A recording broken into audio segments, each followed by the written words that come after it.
Benar Bapa, kami mau diam sejenak dari setiap kesibukan kami, dan mari Tuhan Engkau sendiri mau mengambil alih lalu lintas berpikir kami. Biarlah Engkau mau kuasai setiap hati dan pikiran kami. Engkau mau tuntun setiap langkah kami Tuhan. Hamba-Mu terbatas, tidak mempunyai kemampuan apa-apa, tapi biarlah Tuhan Engkau mau berkati supaya apa yang menjadi maksud dan rencana Tuhan dalam kehidupan kami lewat kebenaran firman-Mu, Engkau sendiri yang berbicara. Yang kurang Tuhan, mari Roh Kudus Engkau sendiri menyatakan setiap rencana-Mu yang tersembunyi di balik firman-Mu. Terima kasih Tuhan Yesus, kehendak-Mu yang jadi Bapa, jangan kehendak kami. Haleluya, amin. Baik, puji nama Tuhan. Bapak Ibu yang dikasihi dalam Tuhan kita Yesus Kristus, tanpa kita sadari kita telah memasuki bulan Desember. Sebentar lagi kita akan tinggalkan tahun 2022 dan kita akan memasuki tahun 2023. Tapi Bapak Ibu, hari ini dengan tema yang kita lihat bahwa tema besarnya kedatangan Raja Damai. Haleluya. Ini luar biasa ya, sekarang mulai kita dengar di mana-mana, bahkan di mal-mal lagu Natal mulai berkumandang. Nah, saya nggak tahu apakah di hati kita juga ada atau tidak. Raja Damai ini, Raja di atas segala raja, berkumandang di hati kita. Tapi saya mau katakan, hari ini kita akan membahas mengenai kasih sebagai pengikat hidup bersama. Kasih sebagai pengikat hidup bersama. Bapak Ibu, saya selalu ambil contoh dari keluarga karena tidak bisa jauh-jauh. Sebab kuasa Allah lewat anaknya di dalam Kristus Yesus itu juga mengalir kepada kita sebagai satu keluarga. Nah, sekarang saya tidak mau jauh-jauh dan saya selalu ambil kembali kepada keluarga. Bapak Ibu, keluarga. Kalau kita lihat ya, di dalam keluarga itu ada anaknya yang setia, penurut.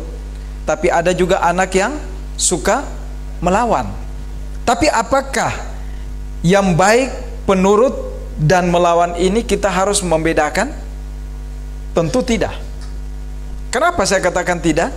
Karena ada hubungan darah, hubungan keluarga.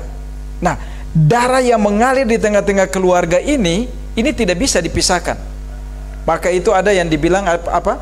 Keluarga inti, keluarga besar, itu beda-beda. Kalau keluarga inti berarti satu keluarga yang memang terdiri dari ayah, ibu, kakak, beradik, tidak dapat dipisahkan. Tapi kalau keluarga besar itu bisa kita membawa, kalau saya orang Ambon bawa fam. Nah, fam itu apa?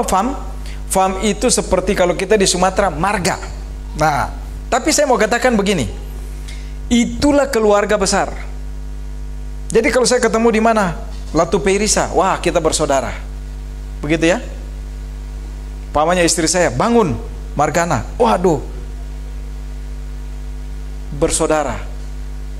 Tarigan, wah kupanggil kam Bibi, Bapak, karena ibunya Tarigan, itu istri saya. Jadi ini keluarga besar, kita tidak bisa pisahkan. Karena apa? Ada garis keturunan, darah mengalir. Nah, sama seperti kita di dalam keluarga, yang nakal, yang baik, yang setia, yang bandel, tetap keluarga, tidak bisa dipisahkan. Oh, kamu anak nakal, keluar dari rumah, nggak bisa. Apalagi kita milik kepunyaan Allah. Kita milik kepunyaan Allah, kita menjadi anak Allah lewat Yesus Kristus. Kita tidak dapat dipisahkan. Sekalipun kita berbeda-beda, tapi kita keluarga besar. Keluarga apa? Kerajaan Allah. Bapa kita satu. Allah Bapa, Yesus Kristus yang menjadi sulung. Nah, inilah kasih yang dapat mempersatukan kita. Tanpa kasih, kita tidak mungkin bisa bersatu. Maka itu kita yang ada di dalam dunia ini, kalau yang dikatakan kita menjadi milik Allah, berarti kita adalah satu tubuh. Satu tubuh di mana kita dipersatukan. Maka itu nggak salah. Kalau ada sesuatu yang terjadi, ya kita saling menolong satu sama yang lain. Oleh sebab itu, kasih sebagai pengikat hidup bersama karena hanya ada Kristus. Mari kita lihat kebenaran firman Tuhan dan kita baca bersama-sama. Kita nggak akan baca seluruhnya, karena hari ini kita akan membuka dari 2 Korintus pasal 8 ayat yang pertama sampai ayat yang ke-15. Tapi kita akan baca beberapa ayat saja. Saya baca ayat yang ke-5, Bapak Ibu ayat yang ke-7, ke-8 saya, ke-9 Bapak Ibu, terus ayat 12 Bapak Ibu, sampai ayat 15. Kita silih berganti sampai selesai. Demikian firman Tuhan. Judul dan perikop yang diberikan oleh Lembaga Alkitab Indonesia, Pelayanan Kasih. Nah, kalau kita lihat ayat yang ke-5, dikatakan mereka memberikan lebih banyak daripada yang kami harapkan. Mereka memberikan diri mereka pertama-tama kepada Allah, kemudian oleh karena kehendak Allah juga kepada kami. Ya, yang ke-7 Bapak Ibu bersama-sama. Maka sekarang sama seperti kamu kaya dalam segala sesuatu, dalam iman, dalam perkataan, dalam pengetahuan, dalam kesungguhan untuk membantu, dan dalam kasihmu terhadap kami, demikianlah juga hendaknya kamu kaya dalam pelayanan kasih ini. ayat ke-8 saya akan membaca. Aku mengatakan hal ini bukan sebagai perintah, melainkan dengan menunjukkan usaha orang-orang lain untuk membantu. Aku mau menguji keikhlasan kasih kamu. Ayat 9. Karena kamu telah mengenal kasih karunia Tuhan kita Yesus Kristus, bahwa Ia yang oleh karena kamu menjadi miskin, sekalipun Dia kaya, supaya kamu menjadi kaya oleh karena kemiskinannya. Ayat 12 saya akan membaca. Sebab jika kamu rela untuk memberi, maka pemberianmu akan diterima. Kalau pemberianmu itu berdasarkan apa yang ada padamu, bukan berdasarkan apa yang tidak ada padamu. Ayat 13 Bapak Ibu. Sebab kamu dibebani bukanlah supaya orang lain mendapat keringanan, tetapi supaya ada keseimbangan. Ayat ke-14 saya baca. Maka hendaklah sekarang ini kelebihan kamu mencukupkan kekurangan mereka, agar kelebihan mereka kemudian mencukupi kekurangan kamu, supaya ada keseimbangan. Ayat ke-15 kita bersama-sama, 2, 3, 4. Seperti ada tertulis, orang yang mengumpulkan banyak tidak kelebihan, orang yang mengumpulkan sedikit tidak. Demikian firman Tuhan. Berbahagialah kita yang membaca, merenungkan kebenaran firman Tuhan dalam hidup kita, dan kita lakukan itu hari lepas hari. Bapak Ibu, ini indah sekali. Kenapa saya katakan indah? Kalau kita lihat latar belakang dari pasal 8 dan pasal 9 sampai ayat 15, itu jelas. Dua pasal ini berisi petunjuk-petunjuk mengenai pengumpulan persembahan bagi orang percaya yang miskin di Yerusalem. Maka itu Bapak Ibu, kalau kita katakan sebenarnya kita orang percaya itu tidak ada yang miskin. Dan tidak ada juga yang harus menjadi peminta-minta. Maka itu kalau di pinggir jalan kalau ada orang yang meminta-minta, coba silakan tanya. Sebab apa? Inilah ajaran Paulus. Bukan cuma buat di jemaat Makedonia, tapi buat kita orang percaya. Waktu kita percaya kepada Yesus, kita diikat oleh kasih. Ingat ya, karena begitu besar kasih Allah akan dunia ini, sehingga Ia mengaruniakan anaknya yang tunggal, supaya setiap kita yang percaya tidak binasa, melainkan beroleh hidup karena kasih. Nah, kasih inilah yang dimana bulan Desember ini kita merayakan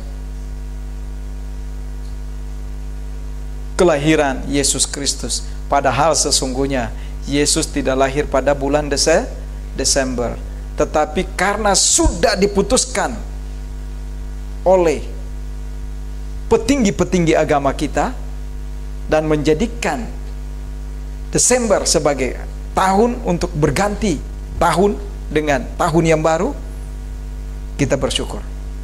Sebab kalau Yesus lahir bulan Desember, zaman saat ini di Timur Tengah kedinginan nggak? Dingin.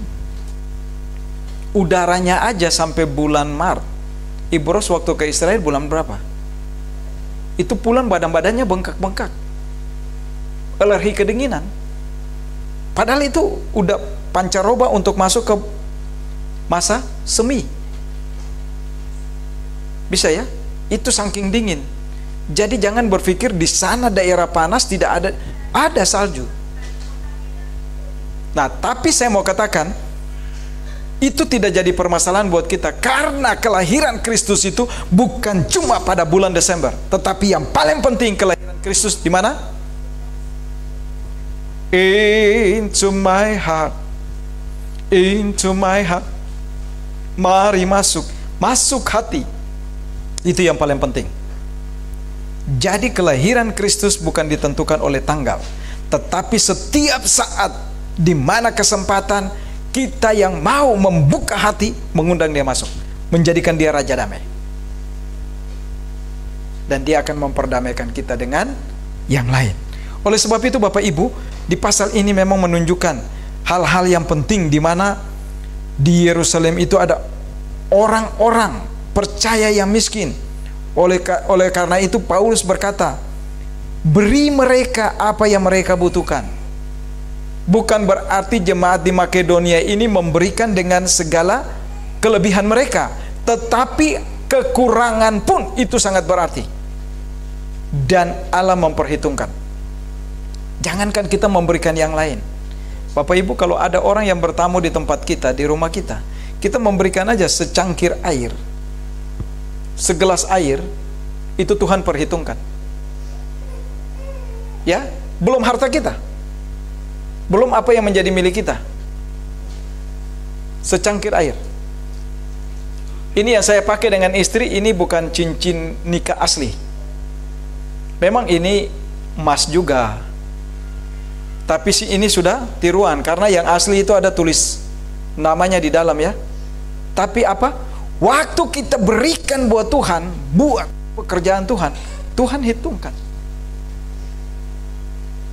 Dan waktu saya katakan buat istri saya, ayo kita mesti sewa gedung nih. Karena waktu itu kita bangun healing ministry di Indosemen. Ya, gedung yang kita pakai, semua kita mesti cari dana sendiri ya, untuk membentuk para mahasiswa yang lain supaya terjun dalam pelayanan waktu kelak mereka selesai. Istri saya katakan apa? Ya, ayo. Dia lepas dari tangannya, saya juga lepas dari tangan. Waktu itu bukan berwarna putih, berwarna kuning. Karena kita tahu emas cuma kuning ya. Ternyata begitu Tuhan ganti, warnanya putih. Ada matanya lagi, dulu nggak ada mata. Memang agak gede dulu, tapi matanya ini sama yang dulu sama, belum emasnya. Tapi itu Tuhan ganti, Tuhan perhitungkan. Jadi jangan pernah kita menahan apa yang ingin Tuhan kerjakan dalam hidup kita. Oleh sebab itu, mari kita lihat. Ada dua hal penting yang akan kita lihat di sini, tapi yang pertama, kasih sebagai pengikat hidup bersama. Dari 2 Korintus 8 ayat yang pertama sampai ayat yang ke-15 ini, ayat yang kedua dikatakan begini. Kaya dalam kemurahan. Saya baca ayatnya lengkap.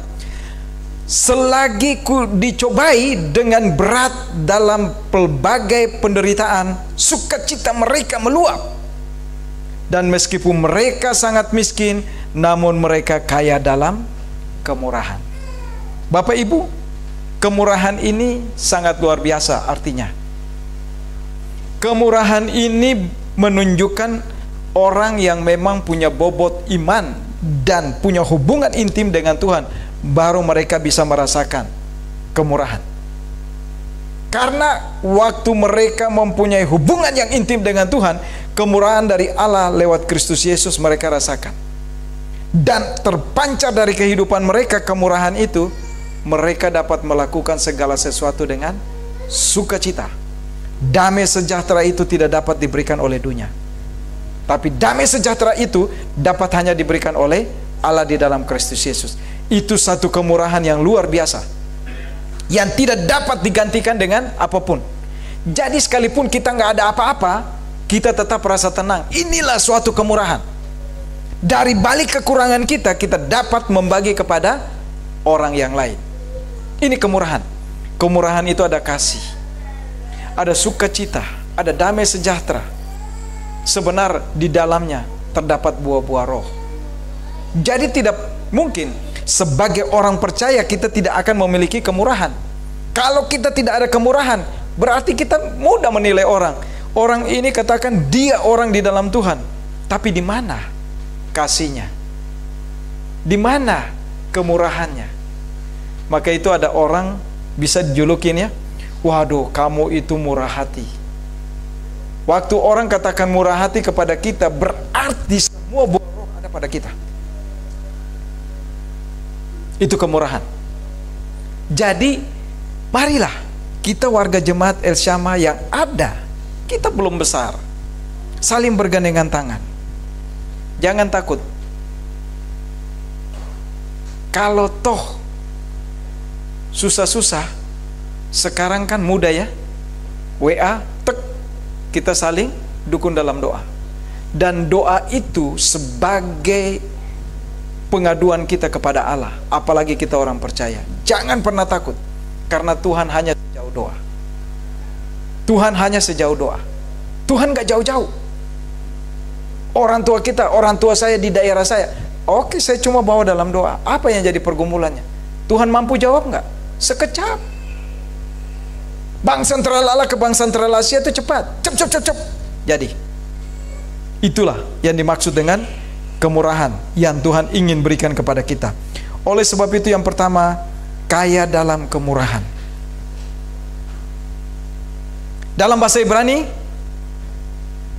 itu disebut keset.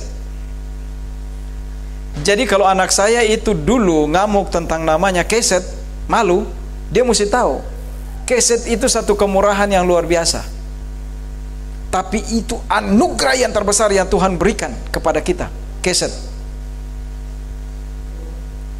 Jadi dia mesti mengerti bahwa keset itu bukan nama yang ecek-ecek gitu ya.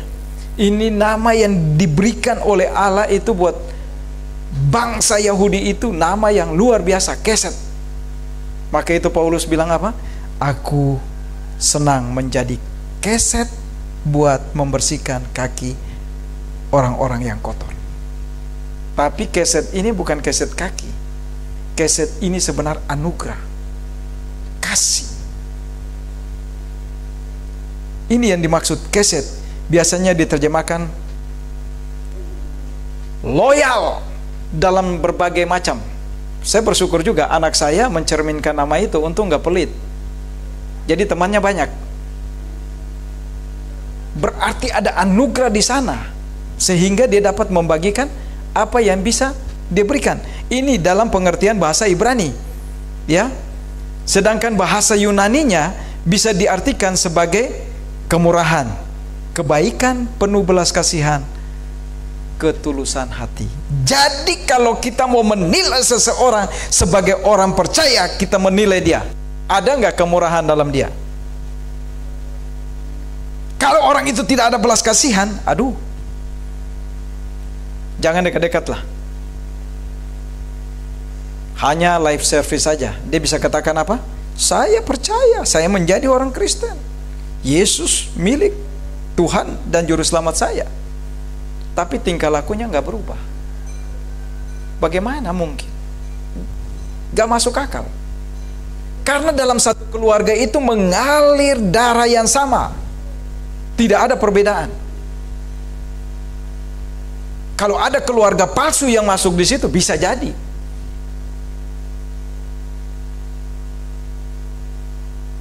Maka itu Bapak Ibu, kalau nanti besok-besok nggak punya anak, jangan sekali-sekali angkat anak angkat ya.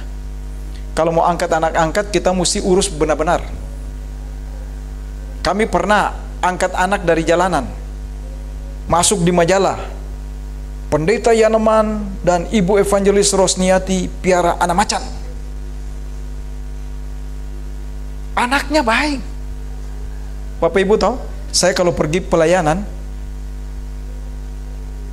giliran makan, dia nggak mau makan. Pak, saya mau angkat dulu buat adik-adik di rumah. Waktu itu masih ada Keisha doang. Saya bingung, kenapa? Namanya siapa Ibu Ros? Udin.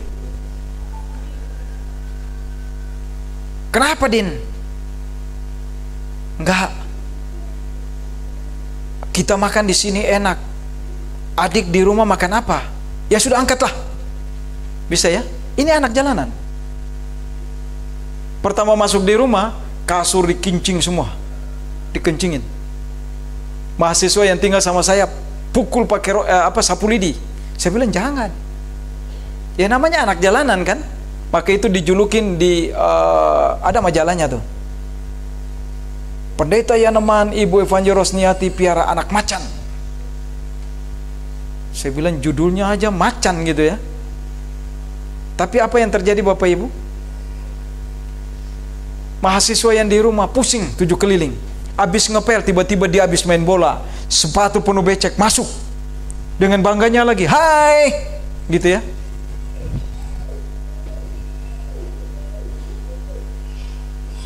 Timbullah kemarahan.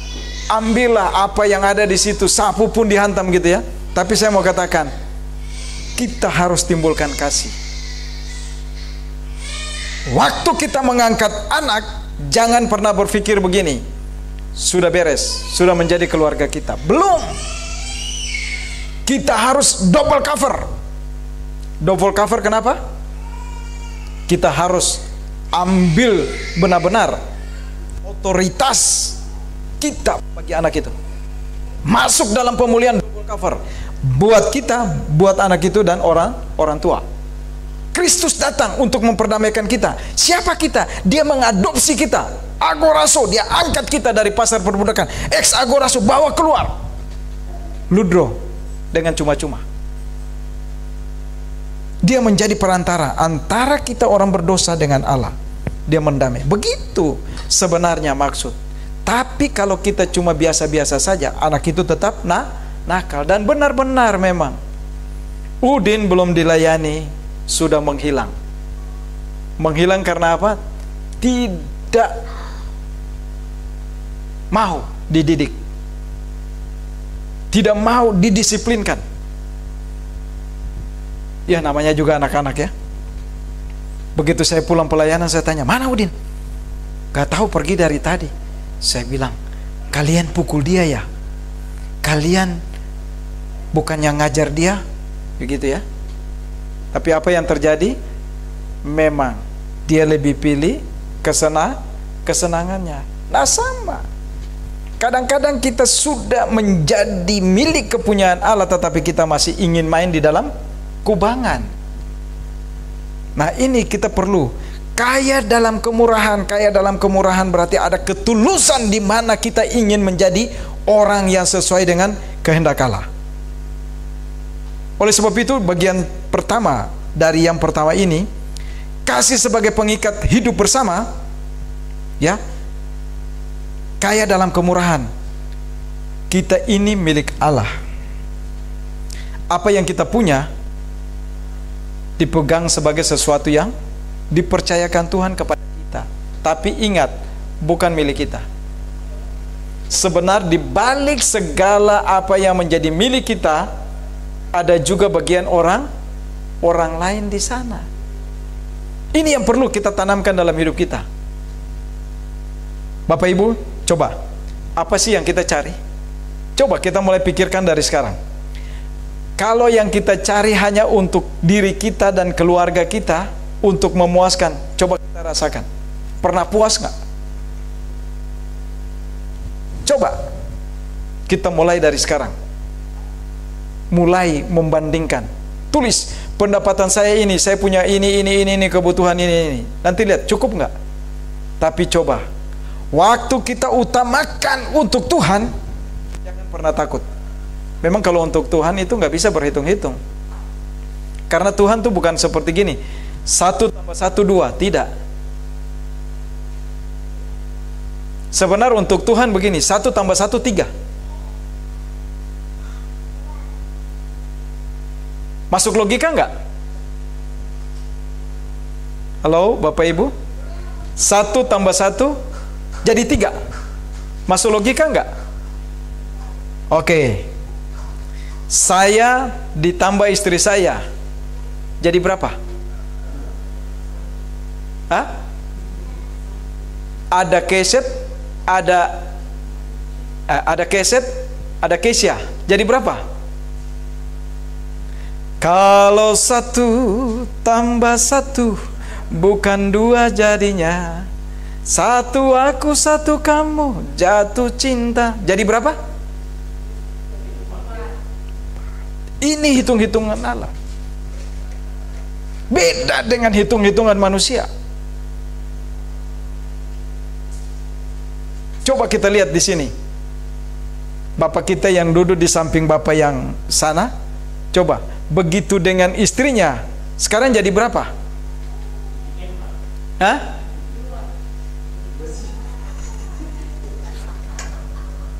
Kalau Bapak jawab 4, yang di samping kiri Bapak jawab berapa? Bukan 2 lagi, jadi 5. Jadi itu hitung-hitungan Allah. Jadi jangan kita pernah berhitung dengan Allah. Berikan apa yang terbaik buat Allah. Itu yang Allah inginkan. Bisa ya? Gampang. Hitung-hitungan Allah. Karena 1 tambah 1 itu hitung-hitungan manusia, matematika manusia, logika yang ada. Tapi kalau buat Allah bukan begitu. 1 tambah 1 bukan 2 jadinya. 1 aku 1 kamu jatuh cinta. Jadi berapa? Bisa jadi 10, bisa jadi 12, bisa ya? Itulah hebatnya Allah. Kita nggak bisa jengkal Allah. Jadi berkat dan porsi yang Allah sudah berikan buat kita, masing-masing Tuhan tentukan. Jadi jangan pelit-pelit. Kalau kita pelit-pelit, kita tidak akan lihat hasilnya. Nah, ini yang pertama.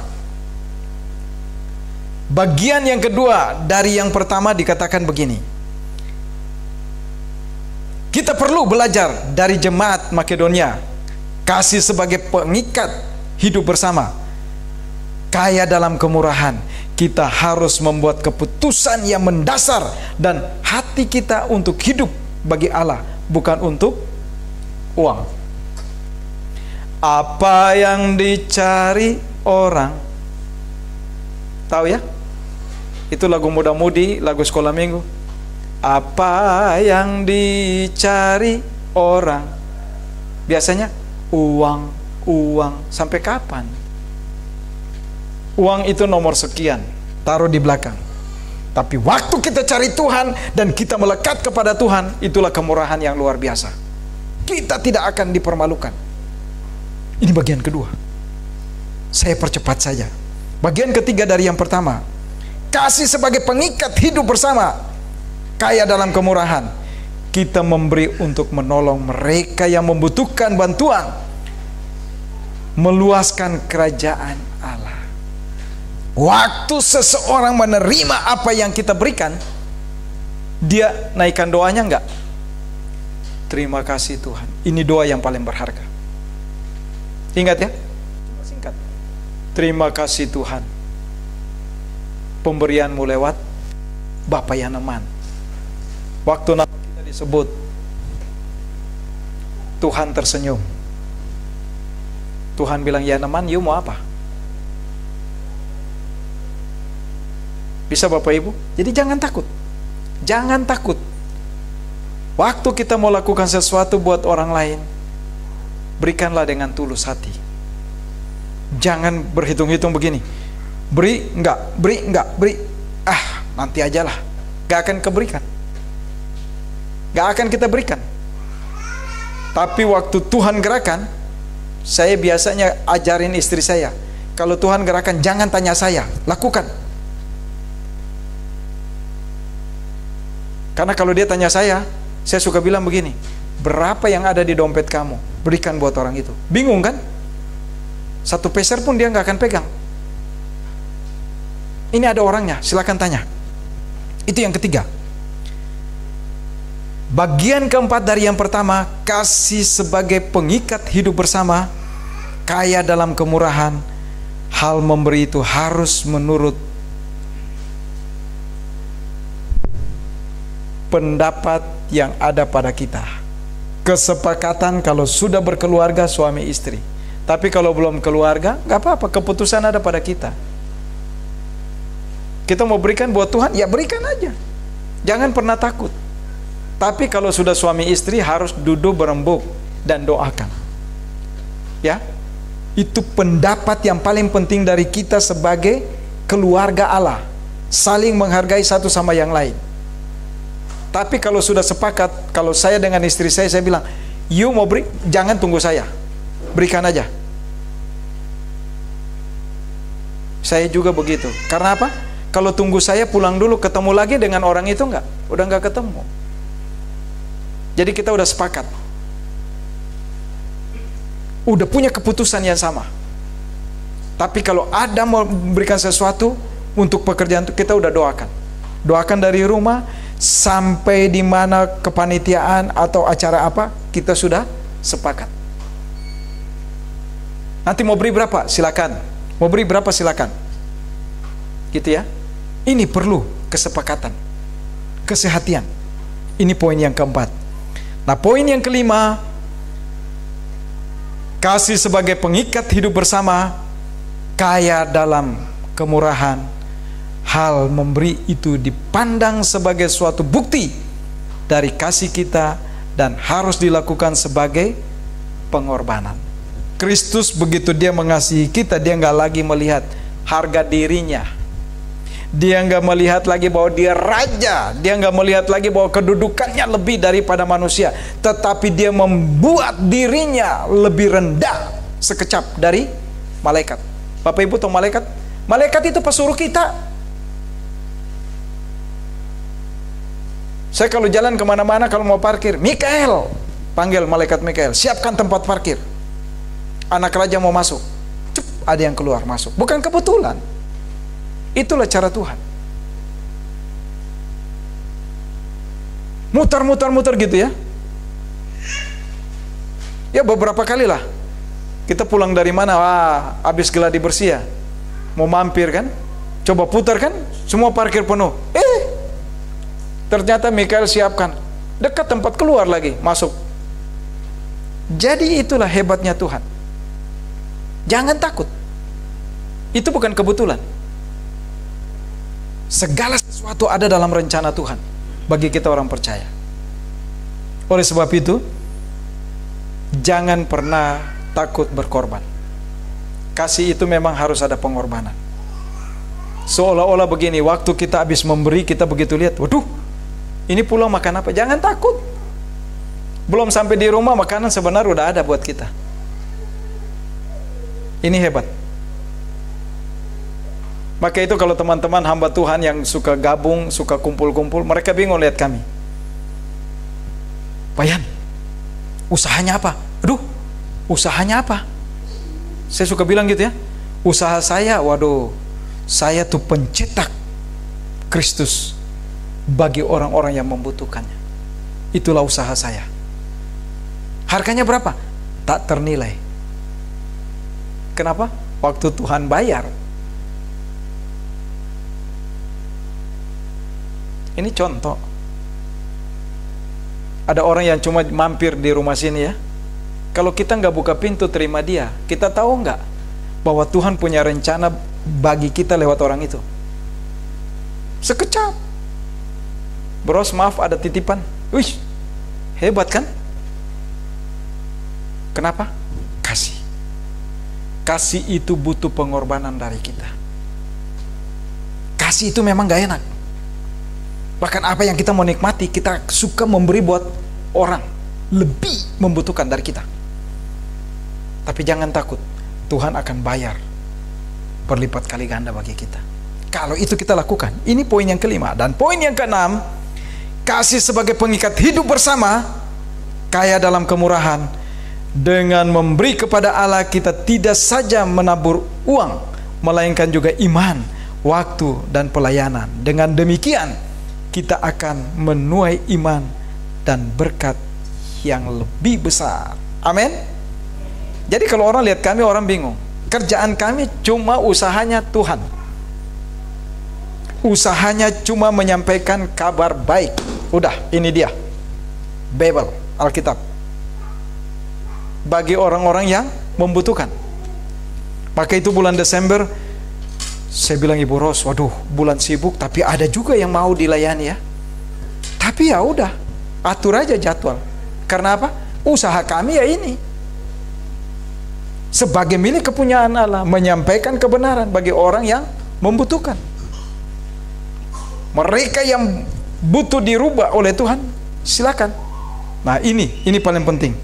Dan yang ketujuh, dikatakan bagian ketujuh dari yang pertama, kasih sebagai pengikat hidup bersama, kaya dalam kemurahan. Ketika Allah menyediakan kelimpahan, itu adalah supaya kita dapat melimpahkan apa yang kita punya kepada orang lain. Jadi Bapak Ibu, jangan pernah takut.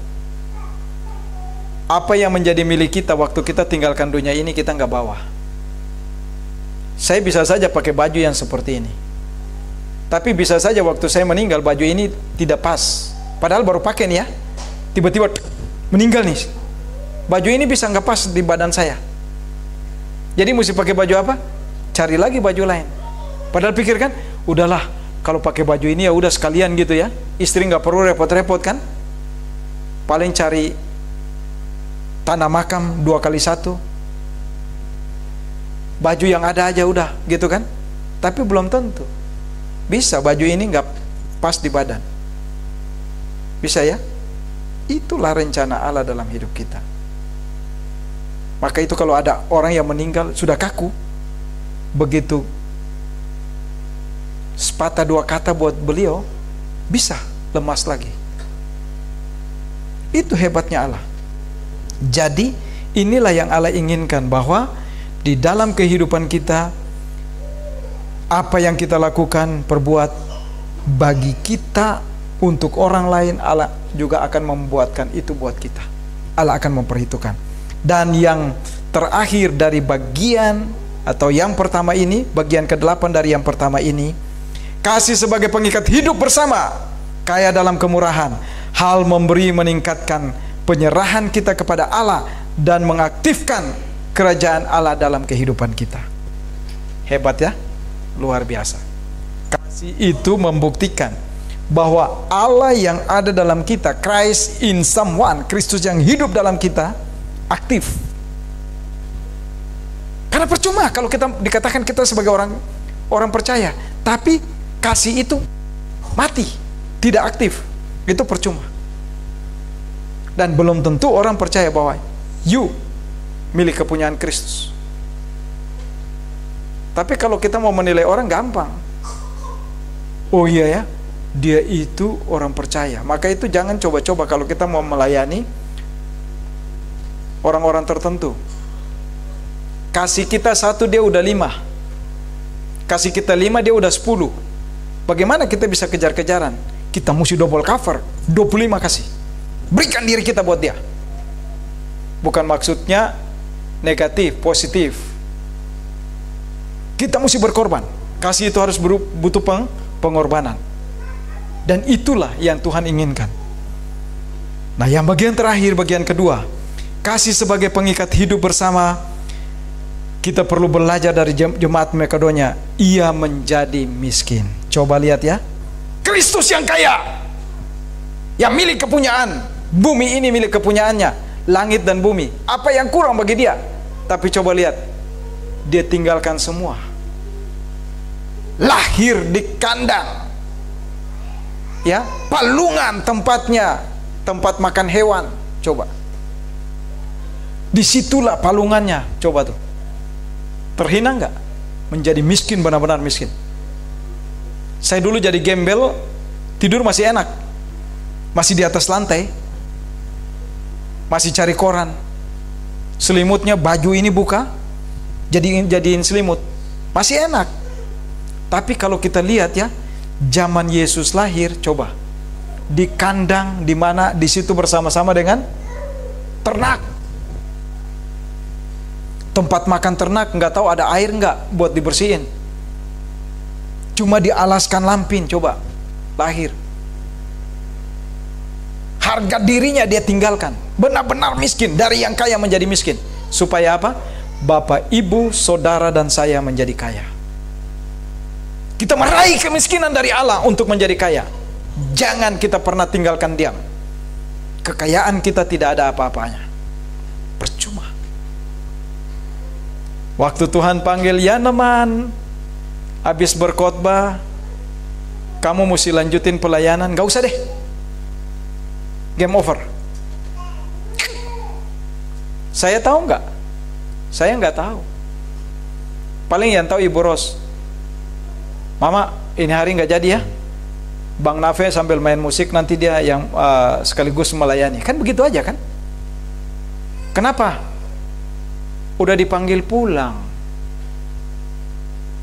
Bisa ya? Mana kita tahu? Apa yang kita punya kita tahu? Nggak tahu. Jadi mari, apa yang kita punya, bolehlah kita menabung, itu wajar-wajar saja. Kita lakukan segala sesuatu itu wajar-wajar saja, tetapi ingat, apa yang menjadi milik kita itu adalah milik Tuhan. Karena apa? Dari dia yang kaya menjadi miskin buat kita kaya. Jangan takut, isi dunia ini punya dia. Katakan aja, Tuhan, saya mau pekerjaan yang enak. Tapi ingat, pekerjaan jangan minta pekerjaan yang bikin pusing. Maka itu saya bilang buat anak-anak saya, kalian kuliah, ambillah jurusan yang kalian senang. Waktu kalian kerja, kalian anggap aja kalian main. Karena tidak bikin pusing. Kalian lihat contoh papa dan mama. Begitu habis sekolah, nggak mau bergabung dengan orang lain, bentuk wadah sendiri. Dan puji Tuhan,